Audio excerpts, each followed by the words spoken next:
কার মর্যাদা বেশি, এই রাশেদ খানের না পীরদাদা এমপি হানজালার? এই রাশেদ খান হানজালা সাহেবকে বলেছেন হারামজাদা, অথচ হাজী শরীয়তুল্লাহ তিনি কে, তার অবদান কি জানেন? রাশেদ খান কি জানেন?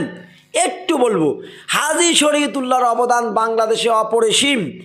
শত শত অবদানের মাঝে শুধু একটা শোনাচ্ছি আমি, ফরাইজি আন্দোলন। ফরাইজি আন্দোলনের নাম কি আপনারা শুনেছেন? আমার তো মনে হয় রাশেদ খান ফরাইজি আন্দোলনের নাম শুনেন নাই। এই ফরাইজি আন্দোলনের মূল নেতৃত্ব দিয়েছেন হাজী শরীয়তুল্লাহ। কি ছিল ফরাইজি আন্দোলনে?